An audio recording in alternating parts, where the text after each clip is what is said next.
Hoy te invitamos a que nos acompañes en un viaje por los límites de la ciencia, esa frontera que separa lo posible de lo imposible. Esa tierra de nadie donde hasta hace poco colocábamos la clonación, la criogenización o la invisibilidad, alternativas que ahora están prácticamente en los laboratorios de todo el mundo. Las pizarras de los científicos comienzan a llenarse para lograr los viajes en el tiempo o la teletransportación. Siempre hemos querido ir un paso más allá. Por eso miramos a Marte o a los agujeros de gusano, para meternos en ellos y atravesar la galaxia. Es, nos dicen, una cuestión de tiempo. Por eso también se trabaja para alcanzar la inmortalidad. Límites, fronteras, barreras infranqueables. Hoy te proponemos en conciencia que sobrepases los límites de lo posible. Conciencia. Hubo un tiempo en que el viaje en el tiempo, valga la redundancia, era imposible. Entonces la física de Isaac Newton era nuestra única visión del universo. El tiempo se entendía como una flecha inexorable. El miércoles venía después del martes, pero antes del jueves, y eso no lo cambiaba ni Superman. Pero llegó Albert Einstein con su teoría de la relatividad especial y la concepción del tiempo se flexibilizó. ¿Y si el tiempo fluyera de forma diferente dependiendo de la velocidad a la que viajáramos? Si Flash Gordon se metía en un cohete, le daba cera y ponía las agujas cerca de la velocidad de la luz, 1 minuto de su viaje equivaldría a 4 años terrestres. El viaje al futuro sería posible. Pero llegó Hawking, Stephen Hawking, un iconoclasta, y empezó a poner peros. Si el viaje en el tiempo era posible, ¿por qué no estábamos siendo visitados por viajeros del futuro? Bueno, Hawking es un gran provocador, hay que decirlo también, y le gusta mucho entrar en los medios como un elefante en una cacharrería, ¿no? Y tanto, porque años más tarde, después de darle muchas vueltas, el propio Hawking ha admitido que no se puede descartar que los viajes en el tiempo sean posibles. El viaje al pasado es problemático. Lo que pasa es que se habla mucho del viaje al pasado porque en la teoría de Einstein, donde el espacio y el tiempo son dinámicos, hay soluciones en las que da la impresión de que el tiempo se retuerce sobre sí mismo y entonces hace un bucle.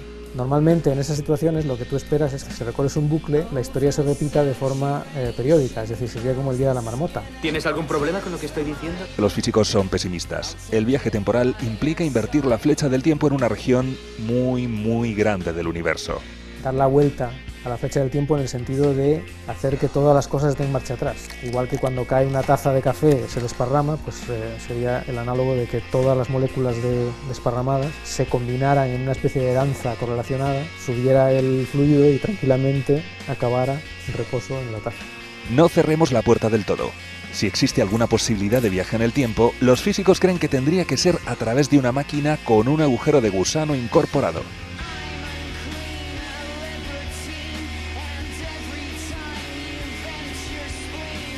Lo cual nos conduce a la siguiente incógnita.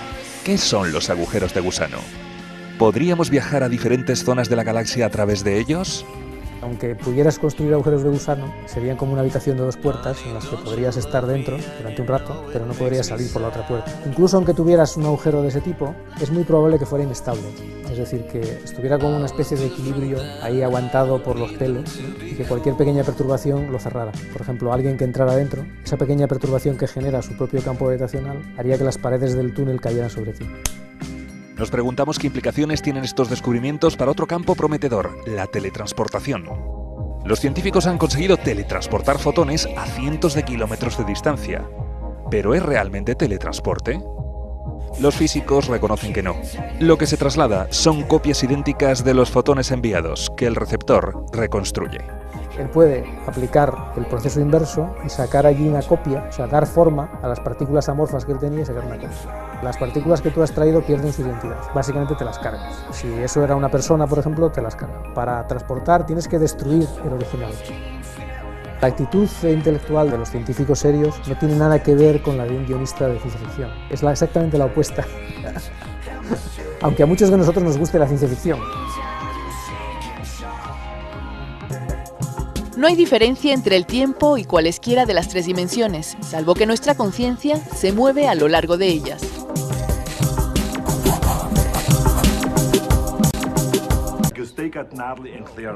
Arnold Schwarzenegger pegando a Arnold Schwarzenegger. Desde luego, El sexto día ofrecía situaciones interesantes. La película imaginaba una sociedad donde empresas privadas crean clones humanos y abordaba, entre disparo y disparo, los dilemas que podía plantear. Ahora bien, ¿puede la ciencia clonar a un ser humano? Técnicamente es factible la clonación de un ser humano. Obviamente hay, incluso desde el punto de vista científico, muchas consideraciones a hacer.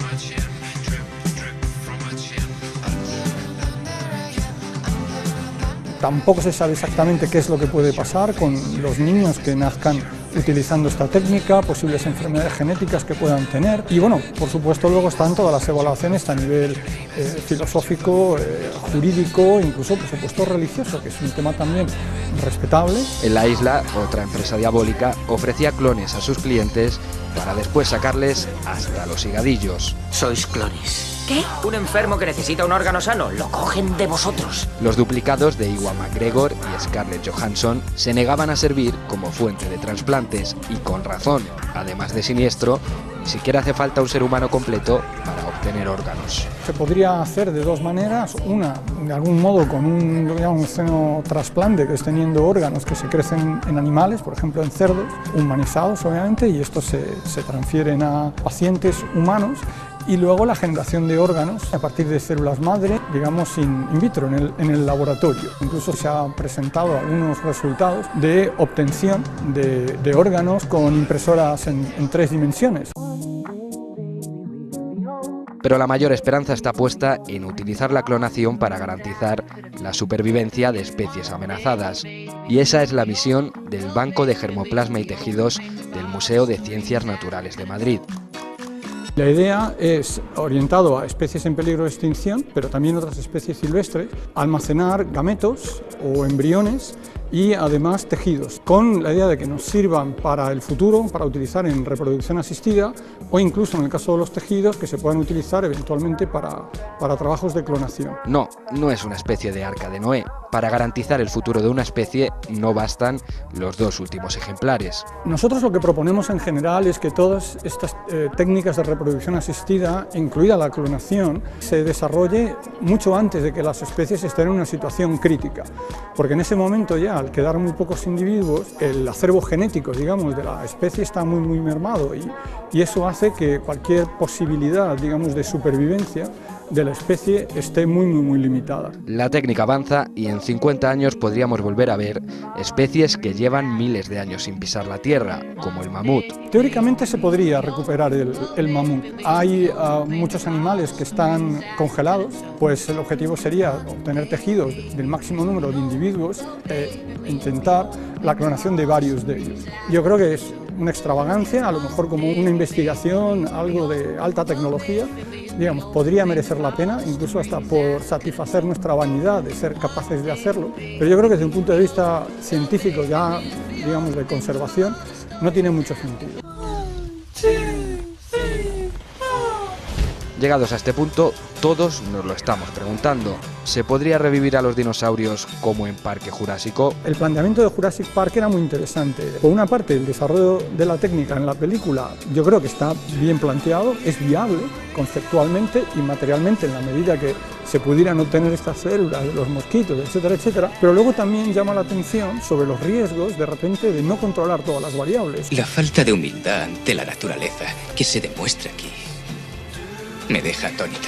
No me refiero solamente a que se escaparan los dinosaurios, sino también el hecho de que los velociraptores finalmente logran reproducirse. La idea era que iban a ser todos hembras y que no iban a poder reproducirse, aparte de que pues iban a tener una limitación en el alimento y entonces iban a estar contenidos y demás. ¡Más deprisa! Con lo cual, la ciencia está muy bien, la aplicación de la ciencia está estupendamente, pero también la lección allí es que a veces no conocemos todas las implicaciones y intentando arreglar algo a veces pues lo podemos incluso empeorar. Quizás es mejor dejarles tranquilos.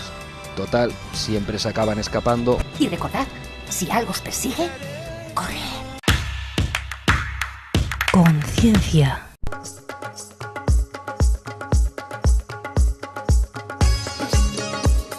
El tiempo, el paso del tiempo, es el escultor más puñetero al que plantamos cara a lo largo de nuestra vida. todavía no hemos encontrado la forma de detener su acción, y mucho menos de invertirla. Lo que sí hemos descubierto ahora es que la clave está en el interior. No en nuestro interior, sino en lo más profundo de nuestras células, en nuestros genes. Los telómeros son unas estructuras que protegen nuestro material genético. En concreto, aquí, en los extremos de los cromosomas. Conforme vamos envejeciendo, los telómeros se van erosionando. Para entendernos, cada vez que una célula se divide, sus telómeros se acortan, y cuanto más se acortan, más vulnerables somos a las enfermedades. Por lo tanto, el acortamiento de los telómeros es el proceso molecular que determina la aparición de enfermedades. Y por lo tanto, del envejecimiento. Los telómeros consideramos que es una de las causas primarias del envejecimiento. Parece pues razonable que si ponemos bajo control a los telómeros estaremos un paso más cerca de la inmortalidad. La inmortalidad celular se consiguió por primera vez en 1998. Se consiguió despertando la telomerasa en células normales. Ahora, de ahí a hacer que un organismo entero sea inmortal, va un mundo, está claro, así que el objetivo tiene que ser mantener los telómeros firmes, robustos y con la mayor longitud posible.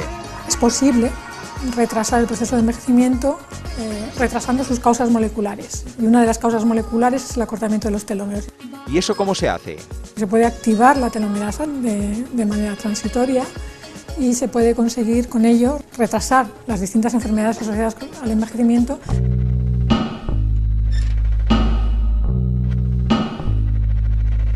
Tenemos que detenernos aquí un momento para presentar de forma apropiada a esta telomerasa que ya se ha asomado un par de veces a este reportaje. Se trata de una enzima que está presente en nuestras células hasta el momento del parto. A partir de ahí se desactiva y deja de cumplir su función principal, mantener a los telómeros largos y lozanos.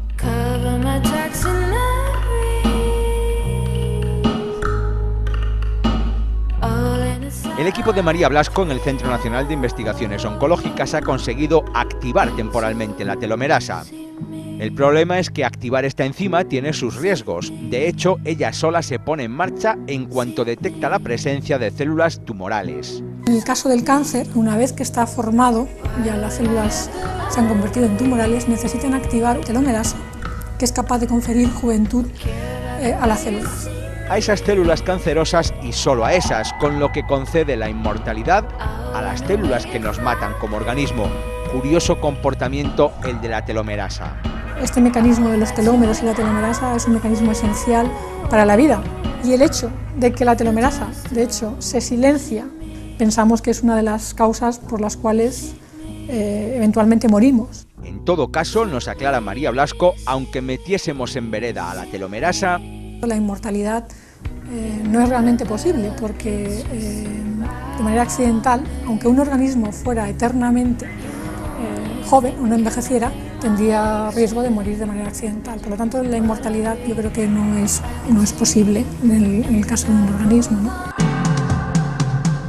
De lo que se trata es de conseguir retrasar el proceso de envejecimiento, o en otras palabras, vivir más tiempo en estado joven, y con eso lo que se piensa es que se va a disminuir el riesgo de padecer enfermedades crónicas. Se trata de vivir el mayor tiempo posible libre de enfermedad, aunque bien es cierto que si no se tienen enfermedades, también como efecto secundario pues, se vive más tiempo.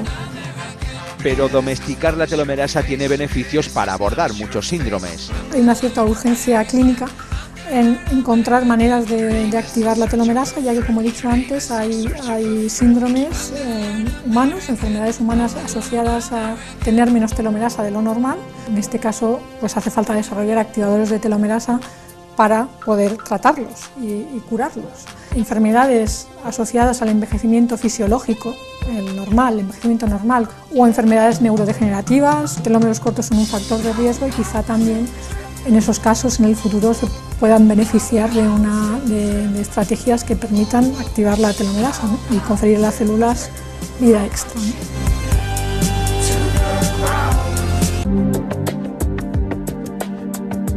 En En la ciencia, la única verdad sagrada es que no hay verdades sagradas.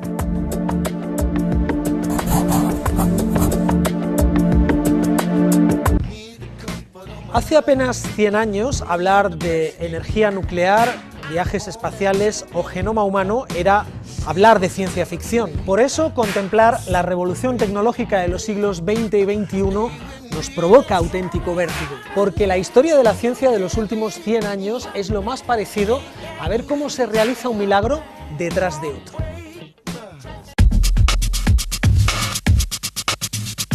Conciencia. Lo hemos visto cientos de veces. Una raza alienígena hiperavanzada tecnológicamente se planta en la Tierra y vuela por los aires unos cuantos monumentos, hasta que unos intrépidos estadounidenses le paran los pies. Pare el carro, señor presidente. De los únicos extraterrestres que tenemos noticia hasta ahora es de los de ciencia ficción. Pero, ¿podrían existir? Para responder a esta pregunta nos vamos a la NASA, sin siquiera salir de Madrid. No, esto ya no es ciencia ficción. En Robledo de Chavela está una de las únicas 3 estaciones del mundo capaces de comunicarse con el espacio profundo. Nuestra misión es hacer el seguimiento de los satélites que están fundamentalmente explorando el sistema solar.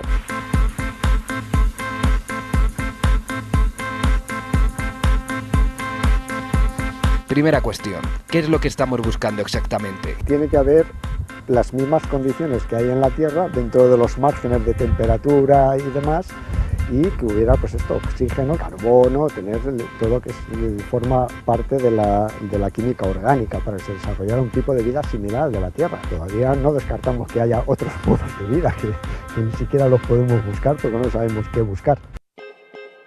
Esta respuesta también la podríamos encontrar aquí en Madrid, en el Centro de Astrobiología, donde la NASA estudia las características del río Tinto, en Huelva.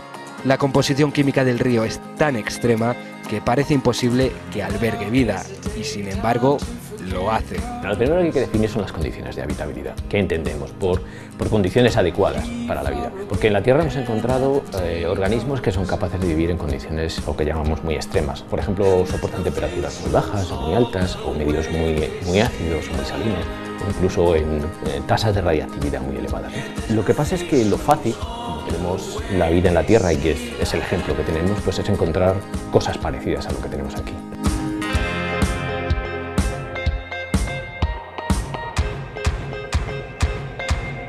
Las condiciones del río Tinto son tan similares a las de Marte que hay esperanzas de que en el planeta rojo se encuentren rastros de vida. Marte sabemos que ha tenido un pasado, una historia geológica muy parecida a la de la Tierra. Las mismas condiciones que además en la Tierra pensamos y estimamos que han sido muy importantes para preparar ese caldo de cultivo en el que surgió la vida.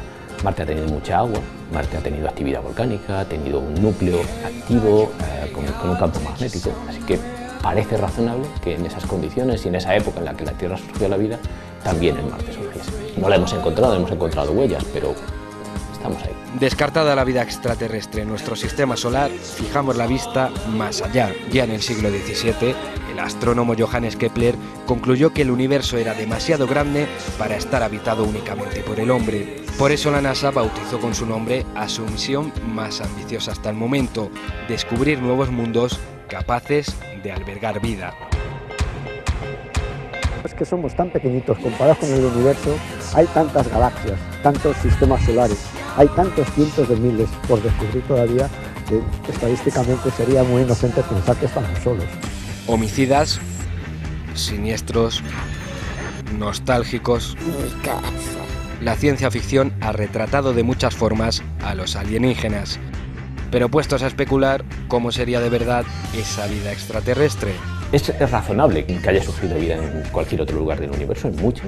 Digo, la vida en la Tierra no es una casualidad, debería ser algo habitual en el universo. Llegar a vida inteligente es mucho más complicado. En la Tierra, la evolución posterior se ha basado en muchos acontecimientos muy especiales, muy particulares. Llegar a algo muy parecido a lo que tenemos aquí es imposible, pero muy poco probable. Por si acaso, la sonda Voyager, que ya ha abandonado el sistema solar, lleva un mensaje. Lleva información de cómo es la vida en la Tierra. Si eso en algún momento cae en manos de alguien inteligente, podría hacerse una idea de qué hacemos aquí en la Tierra, cómo somos, cómo vivimos y cómo nos comunicamos. La cuestión es si de verdad queremos que nos encuentren.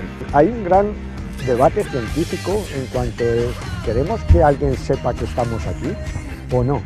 Había parte de un proyecto que llevaba Carl Sagan, por el cual se transmitía al espacio diciendo, estamos aquí, hola, hay alguien por ahí.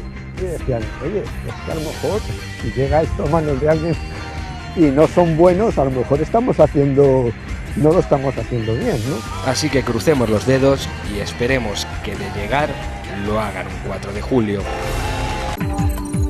Existen dos posibilidades, que estemos solos en el universo o que no lo estemos.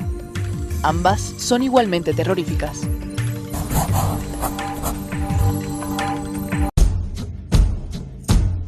Imaginar cómo sería el futuro ha sido una de las grandes obsesiones de la ciencia. Pero ¿cuánto se equivocaron los científicos de hace un siglo al elucubrar cómo sería nuestro mundo de hoy? La capacidad de anticipación sobre todo de la sociedad europea y americana durante el siglo XIX fue muy sorprendente. Se preocupó en creer que podía anticipar cosas, que podía anticipar escenarios, formas de vida. Ya en el siglo XIX se pensaba que la tecnología podía evolucionar muy rápidamente. Hubo personajes que apostaron extraordinariamente por la innovación. Por ejemplo, Edison se planteó iluminar las ciudades por medio de un sistema que era bastante absurdo, que era la electricidad, que había que traerla desde muy lejos y que había que hacer inversiones muy complicadas. De hecho, Berlín se llamó en un momento determinado Electrópolis. ¿Y la lucha contra la enfermedad? ¿Cómo se veía hace un siglo? Ellos pensaron que las enfermedades estaban, algunas de ellas relacionadas con microorganismos. La esperanza de vida a principios de siglo se pensaba que no se podía extender mucho. Fue una preocupación más posterior que en aquella época, hace un siglo. En aquel momento lo que había era preocupación de lucha contra el dolor, lucha contra las enfermedades, que eran enormemente dañinas, como la tuberculosis. Los 15 años antes de la Primera Guerra Mundial, de la Gran Guerra, están llenas de innovación tecnológica, que además se vio como un proyecto a largo plazo. Que los hermanos Wright quisieran volar a toda costa indica que, que se quería abrir otro tipo de camino. La preocupación por los diseños del futuro también fue una constante. Había gente que pensaba en el futuro desde un punto de vista estético. Consideraban que tenían que dar una imagen del futuro. Y me parece que la persona que más se preocupó de eso no fue un científico, sino fue un director de cine, que fue Fritz Lang, en Metrópolis. Esa idea de Metrópolis ha seguido en la retina de muchísimos personas que hacen pronóstico de futuro. Esos decorados de Fritz Lang estaban basados en estudios de arquitectos de la época. ¿Intuyeron los científicos del pasado la importancia del descubrimiento de nuevos elementos en la naturaleza? Es curioso, pero la persona que consideraba que había descubierto el maná fue la propia Madame Curie. Lo que pasa es que ella era prudente, o sea, era muy lista, muy perceptiva, pero sabía que el radio era muy importante. Ella consideraba que se había abierto una puerta. Si alguien ha visto la película de los años 40 de Madame Curie, ella dice unas frases lapidarias. I'm going to see how far I can go. Diciendo, cuando atravesemos esta puerta se habrá abierto una época nueva para la humanidad. Y claro, cuando está hecha esa película es cuando están desarrollándose todos las reacciones en cadena, es cuando Einstein advierte a Roosevelt, cuidado que esto puede dar lugar a una bomba.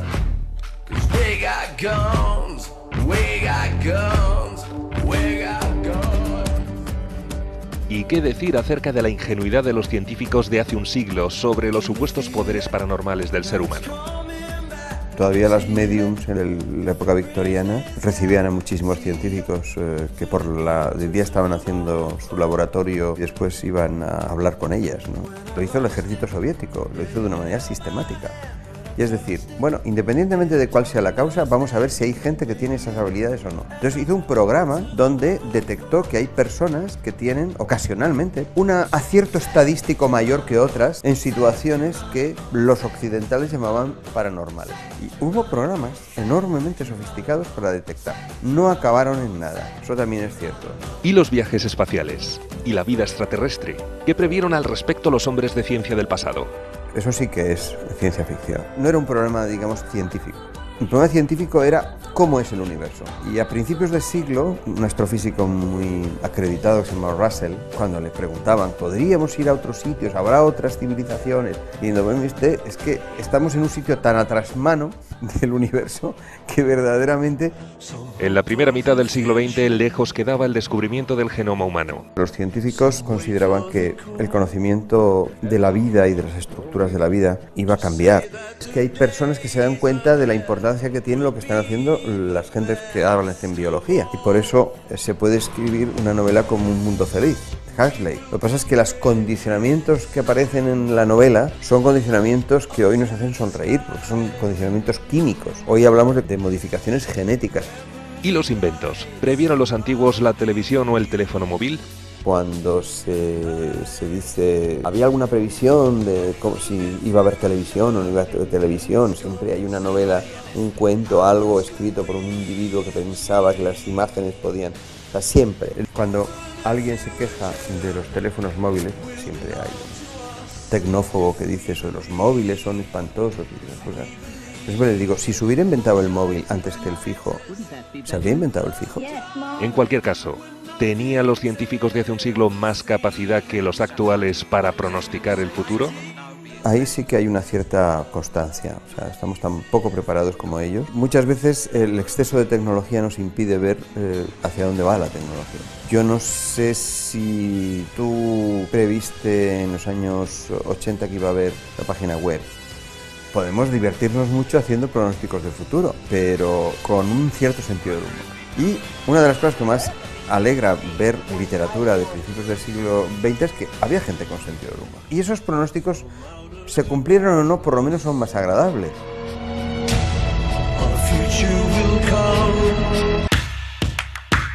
Conciencia. Las huellas de la invisibilidad son bien visibles a lo largo de toda la historia de la humanidad. Una de esas aspiraciones que parecen tan útiles como inalcanzables, tal vez porque siempre se ha afrontado desde el punto de vista equivocado. No se trata de actuar sobre el objeto que queremos hacer invisible, sino sobre la luz que incide en ese objeto. Los objetos los vemos por la interacción que tiene la luz con ellos, la reflexión, etc. Básicamente le hacemos creer a la luz que el lugar donde está el objeto que queremos hacer invisible está en el infinito. Si esa luz no se reflejara o no se desviara por la presencia del objeto, sería como si no estuviera allí. Por lo tanto, ese es el concepto de objeto invisible.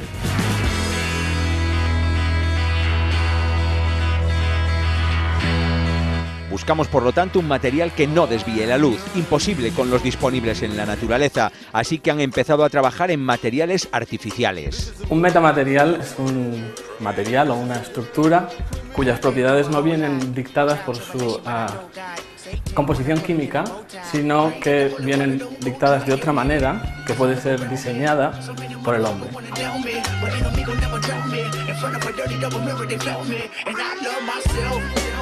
Buscamos metamateriales que no desvíen la luz y ya los hemos conseguido, al menos en el laboratorio. Estos materiales y sus posibles aplicaciones, en particular la invisibilidad, están demostrados solamente a nivel de laboratorio y con muchísimas limitaciones. Solo se consigue hacer invisible un objeto a una frecuencia de la luz, esto es a un color. Yo diría que hoy por hoy todavía estamos muy lejos de ello.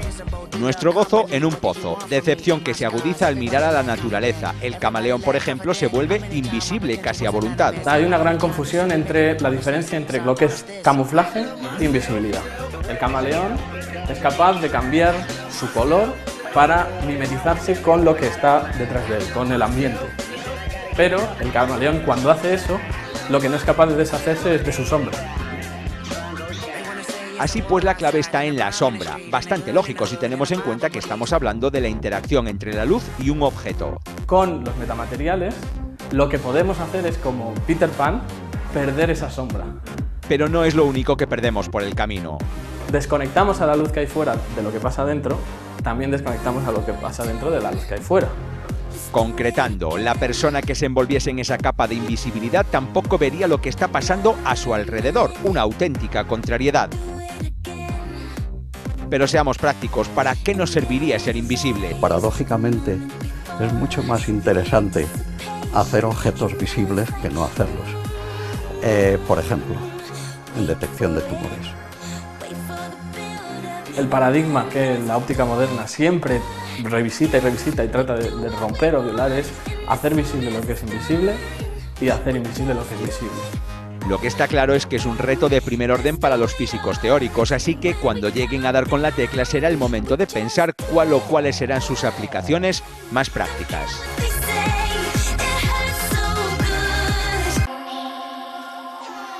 Lo esencial es invisible a los ojos.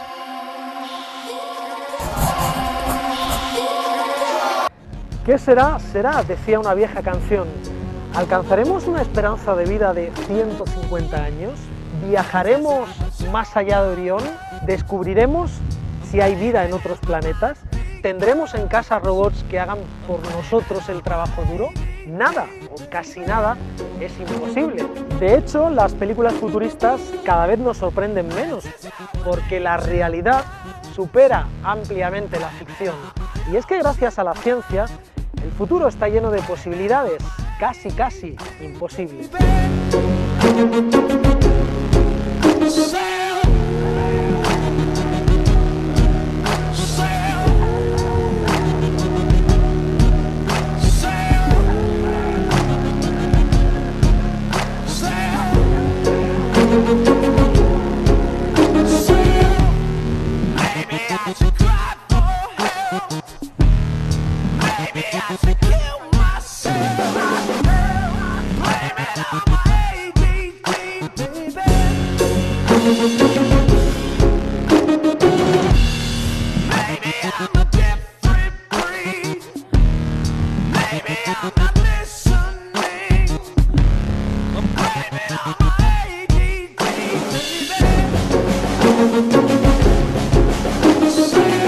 El camaleón, por ejemplo, se vuelve invisible casi a voluntad. Hay una gran confusión entre la diferencia entre lo que es camuflaje e invisibilidad. El camaleón es capaz de cambiar su color para mimetizarse con lo que está detrás de él, con el ambiente. Pero el camaleón, cuando hace eso, lo que no es capaz de deshacerse es de su sombra. Así pues, la clave está en la sombra, bastante lógico si tenemos en cuenta que estamos hablando de la interacción entre la luz y un objeto. Con los metamateriales, lo que podemos hacer es, como Peter Pan, perder esa sombra. Pero no es lo único que perdemos por el camino. Desconectamos a la luz que hay fuera de lo que pasa dentro, también desconectamos a lo que pasa dentro de la luz que hay fuera. Concretando, la persona que se envolviese en esa capa de invisibilidad tampoco vería lo que está pasando a su alrededor, una auténtica contrariedad. Pero seamos prácticos, ¿para qué nos serviría ser invisible? Paradójicamente, es mucho más interesante hacer objetos visibles que no hacerlos. Por ejemplo, en detección de tumores. El paradigma que la óptica moderna siempre revisita y revisita y trata de romper o violar es hacer visible lo que es invisible y hacer invisible lo que es visible. Lo que está claro es que es un reto de primer orden para los físicos teóricos, así que cuando lleguen a dar con la tecla será el momento de pensar cuál o cuáles serán sus aplicaciones más prácticas.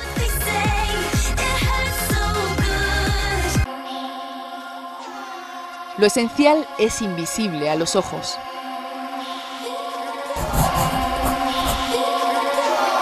¿Qué será? Será, decía una vieja canción. ¿Alcanzaremos una esperanza de vida de 150 años? ¿Viajaremos más allá de Orión? ¿Descubriremos si hay vida en otros planetas? ¿Tendremos en casa robots que hagan por nosotros el trabajo duro? Nada, o casi nada, es imposible. De hecho, las películas futuristas cada vez nos sorprenden menos, porque la realidad supera ampliamente la ficción. Y es que gracias a la ciencia, el futuro está lleno de posibilidades, casi imposibles.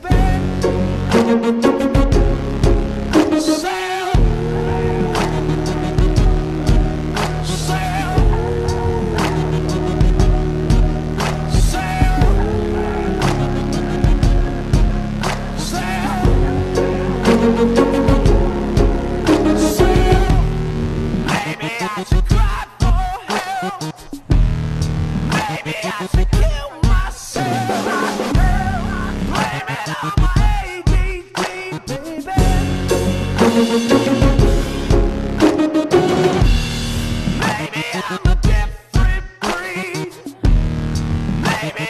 ¿Podríamos viajar a diferentes zonas de la galaxia a través de ellos? Aunque pudieras construir agujeros de gusano, serían como una habitación de dos puertas en las que podrías estar dentro durante un rato, pero no podrías salir por la otra puerta. Incluso aunque tuvieras un agujero de ese tipo, es muy probable que fuera inestable. Es decir, que estuviera como una especie de equilibrio ahí aguantado por los pelos y que cualquier pequeña perturbación lo cerrara. Por ejemplo, alguien que entrara dentro, esa pequeña perturbación que genera su propio campo gravitacional haría que las paredes del túnel cayeran sobre ti. Nos preguntamos qué implicaciones tienen estos descubrimientos para otro campo prometedor, la teletransportación. Los científicos han conseguido teletransportar fotones a cientos de kilómetros de distancia. ¿Pero es realmente teletransporte? Los físicos reconocen que no. Lo que se traslada son copias idénticas de los fotones enviados, que el receptor reconstruye. Él puede aplicar el proceso inverso y sacar allí una copia, o sea, dar forma a las partículas amorfas que él tenía y sacar una copia. Las partículas que tú has traído pierden su identidad, básicamente te las cargas. Si eso era una persona, por ejemplo, te las cargas. Para transportar tienes que destruir el original. La actitud intelectual de los científicos serios no tiene nada que ver con la de un guionista de ciencia ficción. Es exactamente la opuesta. Aunque a muchos de nosotros nos guste la ciencia ficción. No hay diferencia entre el tiempo y cualesquiera de las tres dimensiones, salvo que nuestra conciencia se mueve a lo largo de ellas.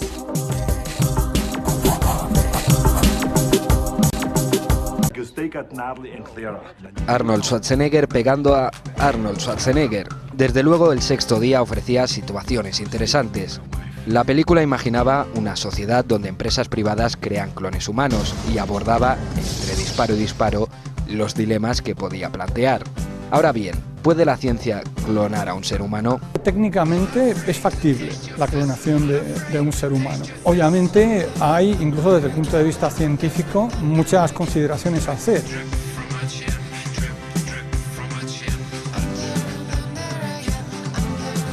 Tampoco se sabe exactamente qué es lo que puede pasar con los niños que nazcan utilizando esta técnica, posibles enfermedades genéticas que puedan tener. Y bueno, por supuesto luego están todas las evaluaciones a nivel filosófico, jurídico, incluso por supuesto religioso, que es un tema también respetable. En la isla, otra empresa diabólica ofrecía clones a sus clientes para después sacarles hasta los higadillos. Sois clones. ¿Qué? Un enfermo que necesita un órgano sano, lo cogen de vosotros. Los duplicados de Ewan McGregor y Scarlett Johansson se negaban a servir como fuente de trasplantes, y con razón. Además de siniestro, ni siquiera hace falta un ser humano completo para obtener órganos. Se podría hacer de dos maneras. Una, de algún modo, con un xenotrasplante, que es teniendo órganos que se crecen en animales, por ejemplo en cerdos, humanizados obviamente, y esto se trata. Entra en los medios como un elefante en una cacharrería, ¿no? Y tanto, porque años más tarde, después de darle muchas vueltas, el propio Hawking ha admitido que no se puede descartar que los viajes en el tiempo sean posibles. El viaje al pasado es problemático. Lo que pasa es que se habla mucho del viaje al pasado porque en la teoría de Einstein, donde el espacio y el tiempo son dinámicos, hay soluciones en las que da la impresión de que el tiempo se retuerce sobre sí mismo y entonces hace un bucle. Normalmente en esas situaciones lo que tú esperas es que si recorres un bucle, la historia se repita de forma periódica, es decir, sería como el día de la marmota. ¿Tienes algún problema con lo que estoy diciendo? Los físicos son pesimistas. El viaje temporal implica invertir la flecha del tiempo en una región muy grande del universo. Dar la vuelta a la flecha del tiempo en el sentido de hacer que todas las cosas den marcha atrás. Igual que cuando cae una taza de café se desparrama, pues sería el análogo de que todas las moléculas desparramadas se combinaran en una especie de danza correlacionada, subiera el fluido y tranquilamente acabara en reposo en la taza. No cerremos la puerta del todo. Si existe alguna posibilidad de viaje en el tiempo, los físicos creen que tendría que ser a través de una máquina con un agujero de gusano incorporado.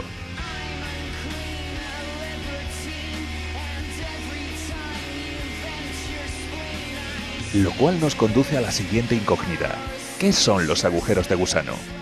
¿Podríamos viajar a diferentes zonas de la galaxia a través de ellos?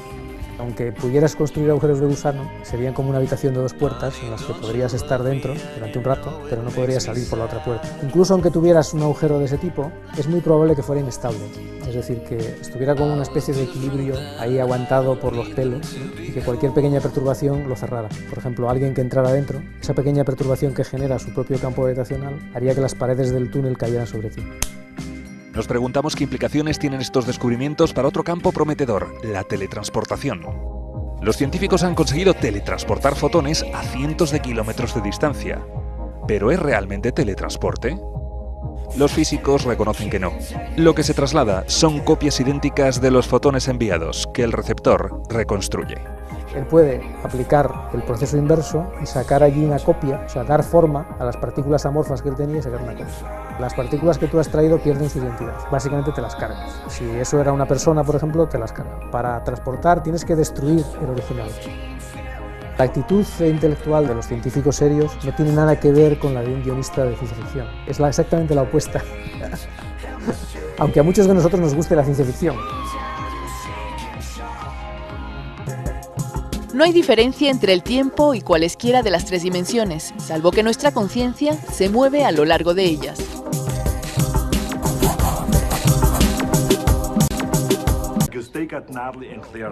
Arnold Schwarzenegger pegando a Arnold Schwarzenegger. Desde luego el Sexto Día ofrecía situaciones sin siquiera salir de Madrid. No, esto ya no es ciencia ficción.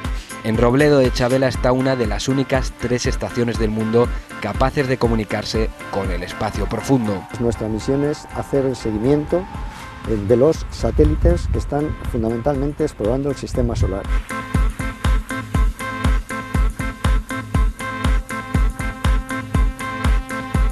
Primera cuestión, ¿qué es lo que estamos buscando exactamente? Tiene que haber las mismas condiciones que hay en la Tierra dentro de los márgenes de temperatura y demás, y que hubiera pues esto, oxígeno, carbono, tener todo que forma parte de la química orgánica para que se desarrollara un tipo de vida similar al de la Tierra. Todavía no descartamos que haya otros modos de vida que ni siquiera los podemos buscar porque no sabemos qué buscar.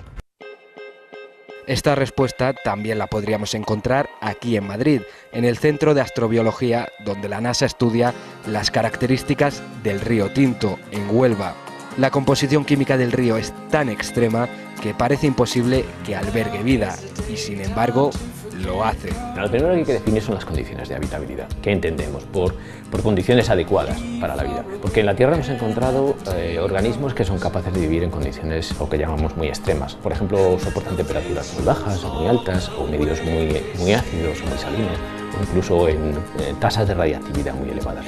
Lo que pasa es que lo fácil, como tenemos la vida en la Tierra y que es el ejemplo que tenemos, pues es encontrar cosas parecidas a lo que tenemos aquí.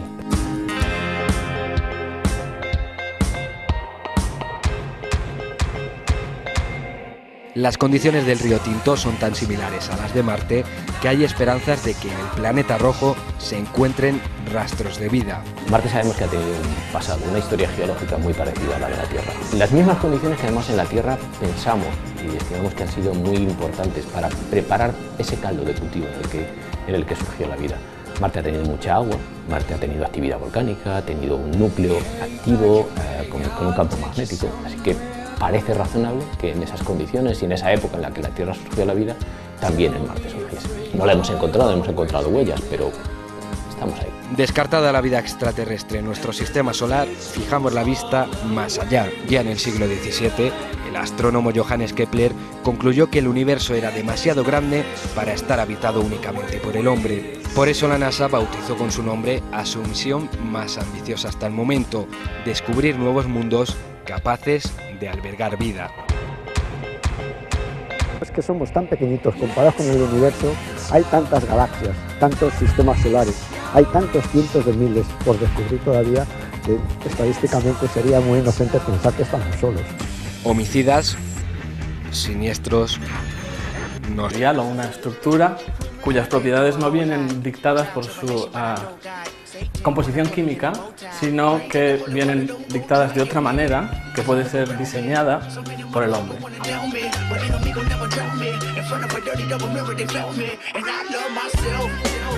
Buscamos metamateriales que no desvíen la luz y ya los hemos conseguido, al menos en el laboratorio.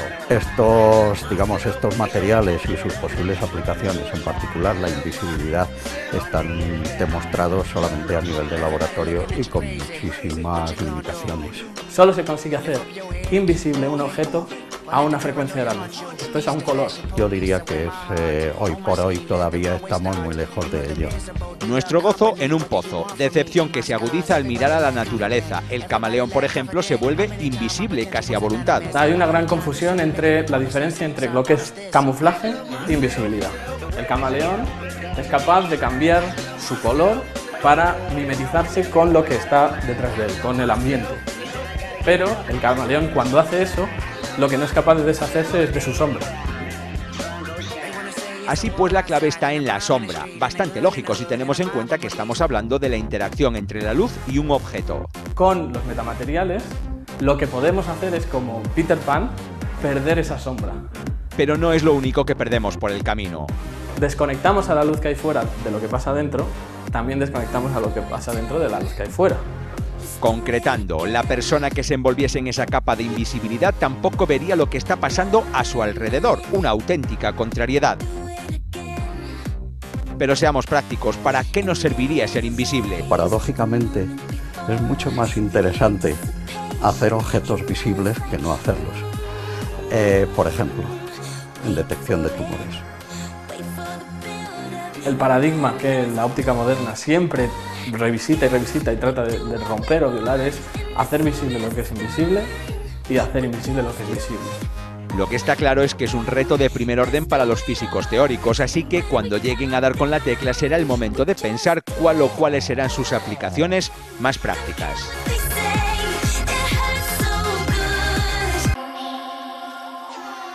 Lo esencial es invisible a los ojos.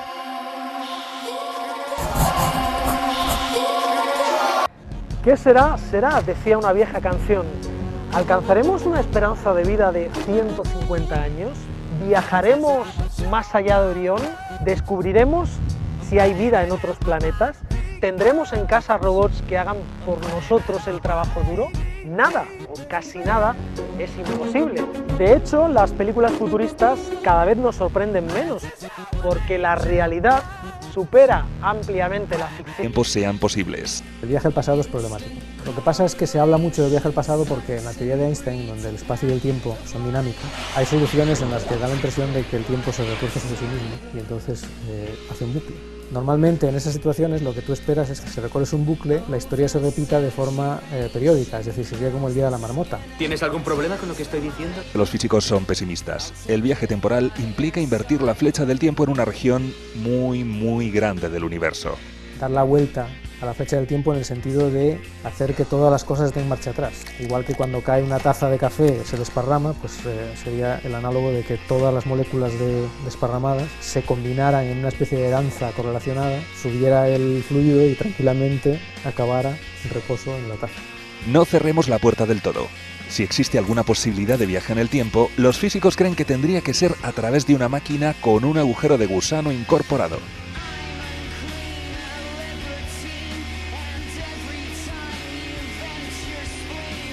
Lo cual nos conduce a la siguiente incógnita. ¿Qué son los agujeros de gusano? ¿Podríamos viajar a diferentes zonas de la galaxia a través de ellos? Aunque pudieras construir agujeros de gusano, serían como una habitación de dos puertas en las que podrías estar dentro durante un rato, pero no podrías salir por la otra puerta. Incluso aunque tuvieras un agujero de ese tipo, es muy probable que fuera inestable. Es decir, que estuviera como una especie de equilibrio ahí aguantado por los pelos y que cualquier pequeña perturbación lo cerrara. Por ejemplo, alguien que entrara dentro, esa pequeña perturbación que genera su propio campo gravitacional haría que las paredes del túnel cayeran sobre ti. Nos preguntamos qué implicaciones tienen estos descubrimientos para otro campo prometedor, la teletransportación. Los científicos han conseguido teletransportar fotones a cientos de kilómetros de distancia. ¿Pero es realmente teletransporte? Los físicos reconocen que no. Lo que se traslada son copias idénticas de los fotones enviados, que el receptor reconstruye. Él puede aplicar el proceso inverso y sacar allí una copia, o sea, dar forma a las partículas amorfas que él tenía y sacar una copia. Las partículas que tú has traído pierden su identidad, básicamente te las cargas. Si eso era una persona, por ejemplo, te las cargas. Para transportar tienes que destruir el original. La actitud intelectual de los científicos serios no tiene nada que ver con la de un guionista de ciencia ficción. Es exactamente la opuesta. Aunque a muchos de nosotros nos guste la ciencia ficción. No hay diferencia entre el tiempo y cualesquiera de las tres dimensiones, salvo que nuestra conciencia se mueve a lo largo de ellas.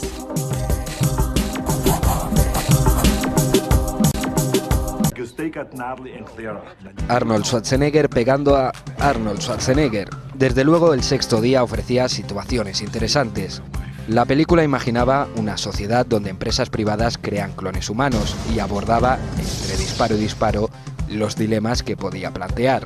Ahora bien, la de los años 40 de Madame Curie, ella dice unas frases lapidarias. I'm going to see how far I can go. Diciendo, cuando atravesemos esta puerta se habrá abierto una época nueva para la humanidad. Y claro, cuando está hecha esa película es cuando están desarrollándose todos las reacciones en cadena, es cuando Einstein advierte a Roosevelt, cuidado que esto puede dar lugar a una bomba.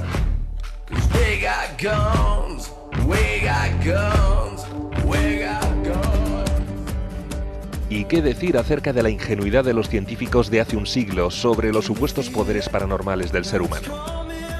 Todavía las mediums en la época victoriana recibían a muchísimos científicos que por el día estaban haciendo su laboratorio y después iban a hablar con ellas, ¿no? Lo hizo el ejército soviético, lo hizo de una manera sistemática. Y es decir, bueno, independientemente de cuál sea la causa, vamos a ver si hay gente que tiene esas habilidades o no. Entonces hizo un programa donde detectó que hay personas que tienen, ocasionalmente, un acierto estadístico mayor que otras en situaciones que los occidentales llamaban paranormales. Y hubo programas enormemente sofisticados para detectar. No acabaron en nada, eso también es cierto. ¿Y los viajes espaciales? ¿Y la vida extraterrestre? ¿Qué previeron al respecto los hombres de ciencia del pasado? Eso sí que es ciencia ficción. No era un problema, digamos, científico. El problema científico era cómo es el universo. Y a principios del siglo, un astrofísico muy acreditado que se llama Russell, cuando le preguntaban, ¿podríamos ir a otros sitios? ¿Habrá otras civilizaciones? Y diciendo, bueno, es que estamos en un sitio tan a trasmano del universo que verdaderamente... En la primera mitad del siglo XX, lejos quedaba el descubrimiento del genoma humano. Los científicos consideraban que el conocimiento de la vida y de las estructuras de la vida iba a cambiar. Es que hay personas que se dan cuenta de la importancia que tiene lo que están haciendo las gentes que hablan en biología. Y por eso se puede escribir una novela como Un mundo feliz, Huxley. Lo que pasa es que los condicionamientos que aparecen en la novela son condicionamientos que hoy nos hacen sonreír, porque son condicionamientos químicos. Hoy hablamos de modificaciones genéticas. ¿Y los inventos? ¿Previeron los antiguos la televisión o el teléfono móvil? Cuando se dice, ¿había alguna previsión de si iba a haber televisión o no iba a haber televisión? Siempre hay una novela, un cuento, algo escrito por un individuo que pensaba que las imágenes podían... O sea, siempre. Cuando alguien se queja de los teléfonos móviles, siempre hay un tecnófobo que dice eso, los móviles son espantosos y esas cosas. Entonces les digo, si se hubiera inventado el móvil antes que el fijo, ¿se habría inventado el fijo? En cualquier caso, ¿tenían los científicos de hace un siglo más capacidad que los actuales para pronosticar el futuro? Ahí sí que hay una cierta constancia, o sea, estamos tan poco preparados como ellos. Muchas veces el exceso de tecnología nos impide ver hacia dónde va la tecnología. Yo no